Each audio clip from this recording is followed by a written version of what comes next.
What's going on, guys? Hazy here. Welcome back to another deck profile here today. And today we're here in the for the Brisbane Regionals event, and I've managed to get myself top 16.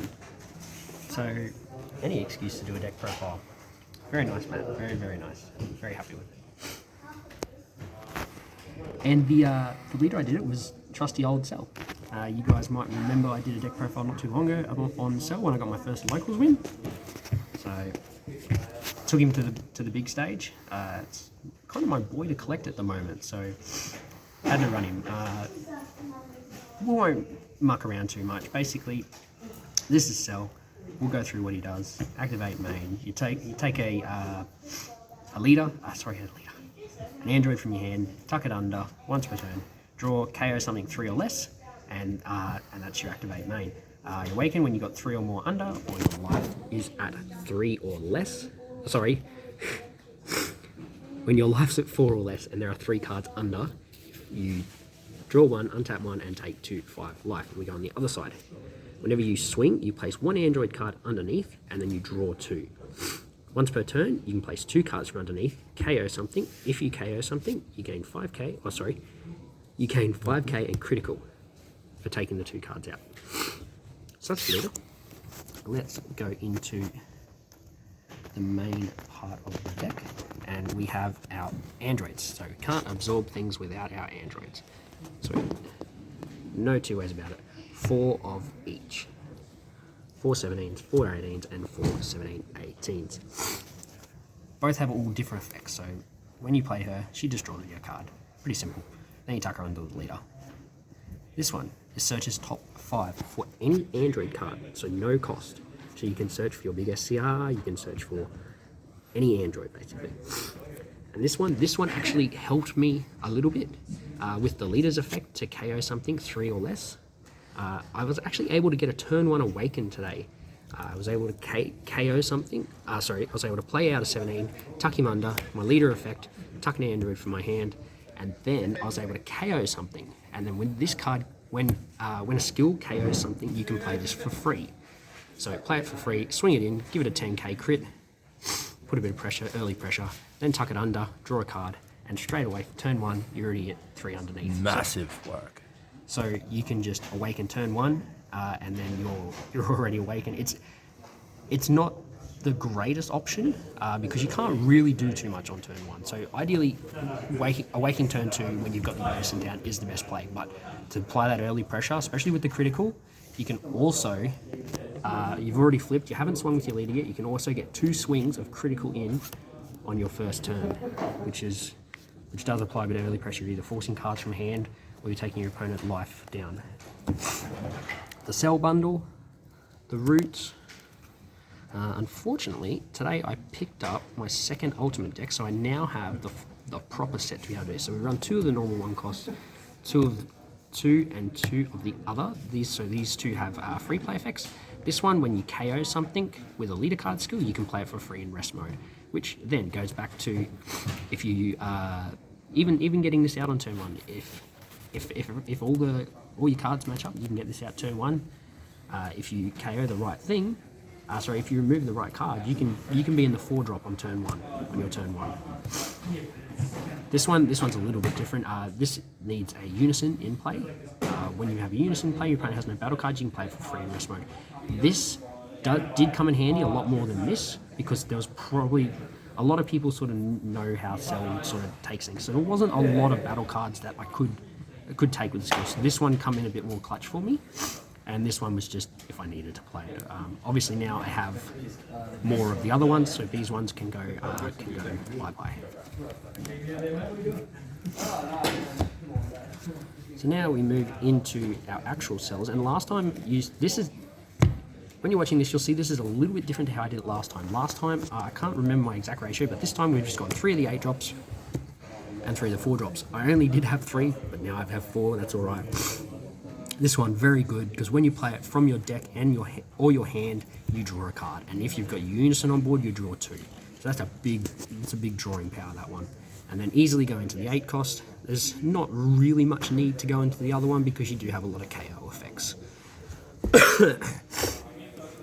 This one's got the permanent of if something KOs it, you can just take 2 cards out from underneath and keep it on the field.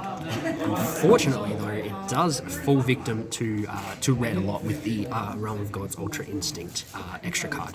So if it gets negged, it's dead. It's dead. There's not much you can do about it. The other cool thing is it's got Activate Battle, so you can swing with it, restand it. You can either swing with it again, or you can set up for your blocking next turn. This one's just pretty basic. Don't really do too much for it. We just let him sit there with barrier, so that way we can go into our big boy, our unisons.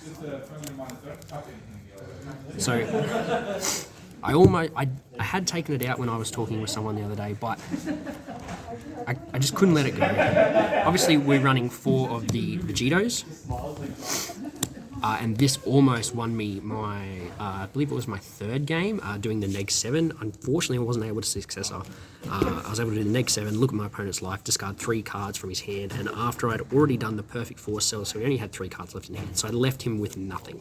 But unfortunately, I wasn't able to close out the game. But nonetheless, this is the unison for this deck. Whenever you've activated a union, just draw 1 card.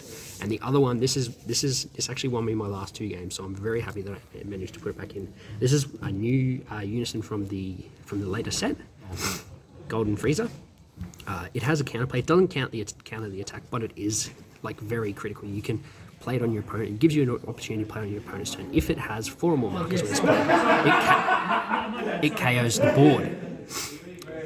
So if your opponent builds a big board on their turn, they swing. Yes, it does cost 3. Didn't get to really use it on my turn. On my opponent's turn. I mainly used it on my turn and just using the Empower.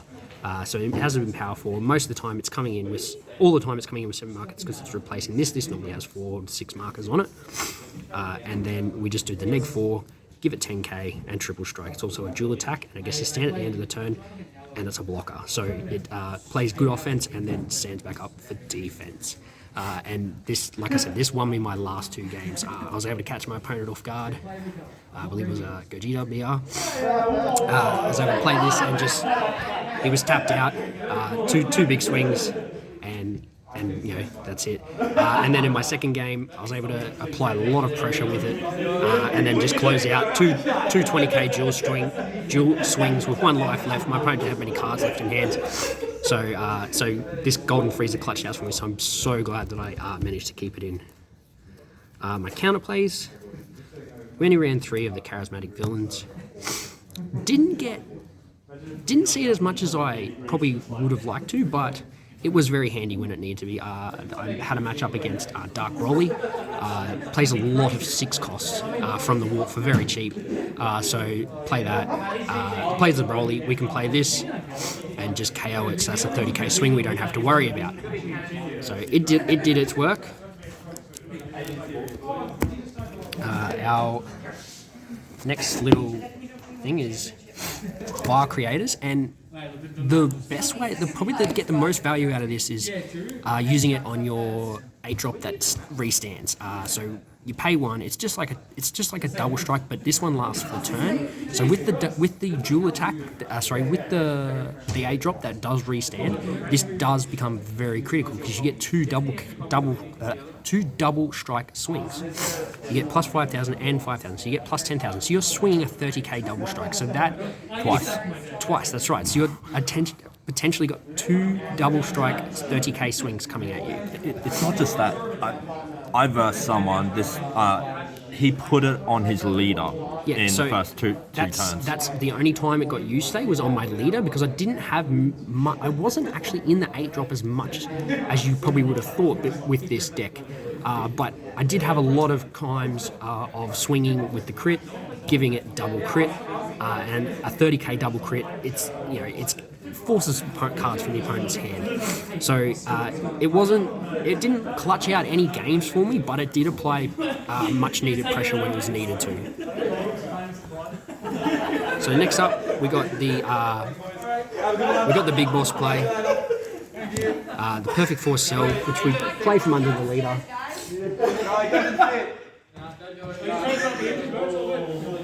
As they're moving the signs out, and 2 of the Wrench of Rejuvenation. So when I last did my deck profile, I didn't fully understand how this worked, but after getting some coaching on how this deck works and the better way to play this deck, this play becomes very good. I got it off twice, but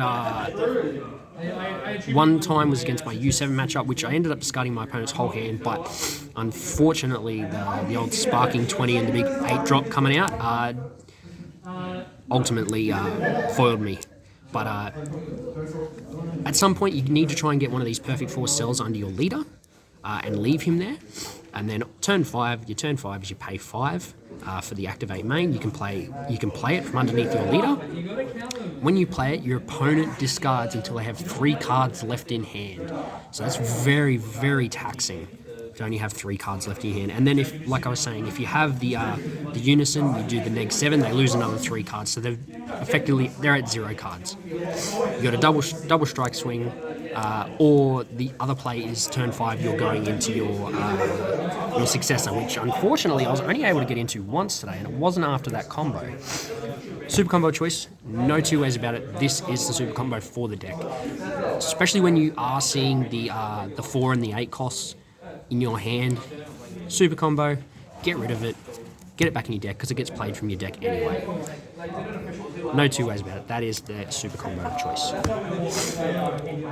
Negates, 2 homicidal clones, 4 dormant potentials, and as we see the nice little theme of Vegeta one, in my opinion, I didn't quite get to utilise this. It wasn't lots of swings that I was negating. I got it off a few times, but I don't think it ultimately won me any. No, I don't ultimately think that it was a difference in many of my games. I was able to close out a lot of other games.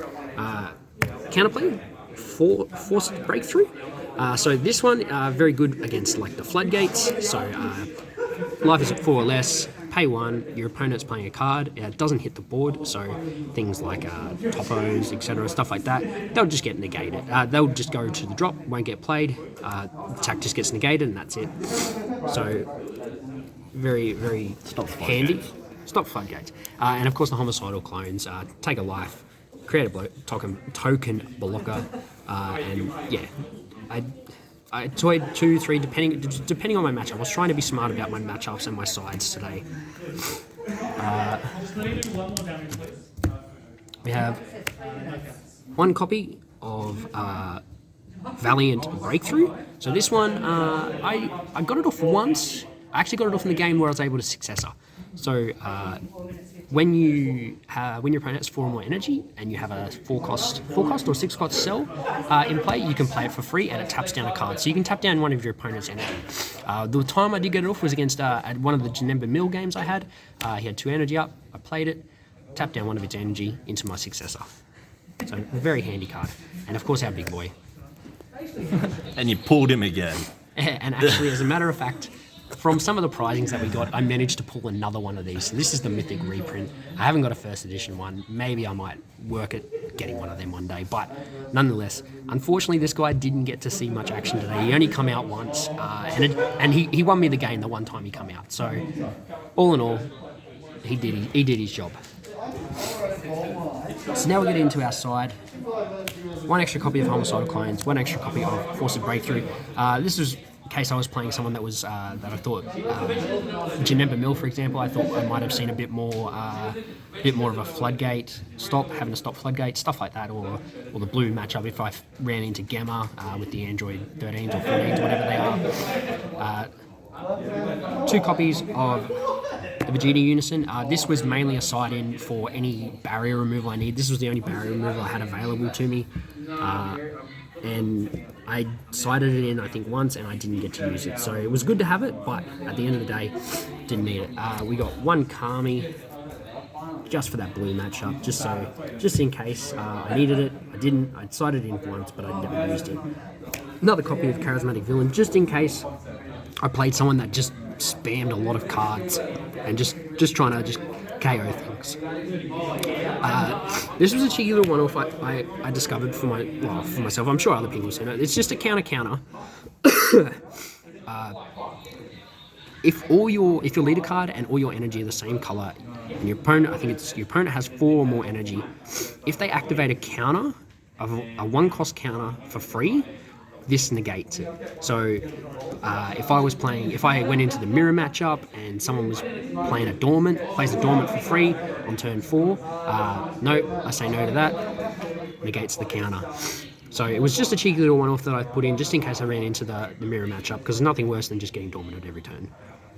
1 copy of Kami, again another barrier remover. I lie, I had another barrier removal.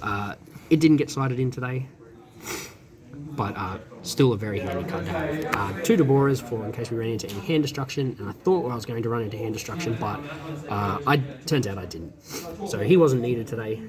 2 copies of Black Mask saying he come in my last game against Meki Bora, who does play a few cards for free for 15k, so it was just a handy little play for the BMS, and he was always there in case I ever needed him. Actually, I did side him in for my King Piccolo, but I never saw it. 2 copies of the Broken Seal, and I did side this in my U7 game, and I did manage to get it off at the end of my turn 3, or my turn 4, I can't remember what it was, to stop my opponent from being able to play his big 8-cost Goku. That game was a very, very good, very tight game. Unfortunately, I wasn't able to get the win in that one, but that was a very good game, and Meki did very good there. And last card, just another copy of the 4-drop Goku, just in case I felt that I needed it if I was going to play a long game, and I just wanted to tap down some energy. So going over my matchups today, my first matchup was against a Janemba Mill, and I was a little bit scared of that because I didn't know how I would go against it, trying to play a long game. I believe I had 4 or 6 cards left in deck after when I won the first game, so it was a very tight game. My second game was against King Piccolo, and I got off to an absolute flyer. I probably could have, if I had played it, thought it a bit better, I probably could have got a turn 1 Awaken. But unfortunately, King Piccolo just out-resourced me in the end. It's still a very good deck. My third game was the Red U7, and that was probably my favourite game of the day. That was very neck and neck. Unfortunately, I didn't get the win in that one, but it is what it is. Red, 2 losses to Red. I'm not really complaining too much about that, especially with the negging power, and it doesn't really interact very well with my 8-cost cell. My next game was against another Janemba Mill. My next game was against another Janemba Mill, and that was the one where I was able to really work everything. I was able to tap down an energy. I was able to successor. I was able to just clear his hand and just swing for game. So that was very good. The next game was against a very I very highly rated it. It was a green black build of rabbits, where whenever it swings, you warp a card, and then to tie that in with some other stuff where you just warp. Cards just get warped, so you're basically playing a hand against a hand destruction, but it's warping, so things like your Deborahs don't help. And that was probably the only game where I felt like I was not in the game at all. I wasn't too sure where to go. I had a very good outlay of the cards. Like you had the promo Majiks that it's a 24k barrier, and when it's in rest mode, you can only attack it. So trying to clear that off the board was very, very hard. And then he played King Vegeta that whenever you attack the Alita, you had to warp a card. So it was definitely very, very hard to get around. I was not sure what to do. So that was probably the only game that I really felt that I was not in it. My next matchup was Dark Broly, and that was very interesting. I hadn't played against Dark Broly before, but like I was saying, the charismatic villains sort of stopped a lot of the Broly swings, so they come in clutch in that game, and I believe I pushed that one a bit harder, closed that one out fairly quick. I think we were done before turn 4, before I got to my turn 4, so I was able to close out pretty quick. And then my following matchup was against Gogeta BR, which is when Golden Frieza come in play, and he put in a shift and got me that win. That was another I didn't get to my turn 4 that time, so it was good to see that I was able to push the deck when I needed to, especially against those red aggro decks, pushing the pace with it instead of sitting back waiting for turn 5 to do the Perfect Force and the Successor. And then my final matchup was against Meki Bora, and that one was shaping up to be a bit of a big problem.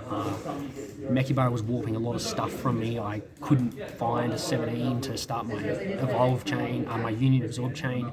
So that's when Golden Freezer come to the rescue yet again. And we were able to get that win, and we managed to finish 14th. So we not only got Matt, also got the top 32 and the top 16, which I haven't got out at the moment, unfortunately. But nonetheless, it was a really good day. I want to give a shout out to everyone that turned up. It was a good day. I very much enjoyed it. I want to give a shout out to Gary for not only recording this, but for loaning me a couple of the cards. Mightn't have needed them, but it was still handy to have them. Shout out to Tyson, who's currently playing the final behind me. He sat down with me on Friday night. We pulled my deck apart and we put it back together.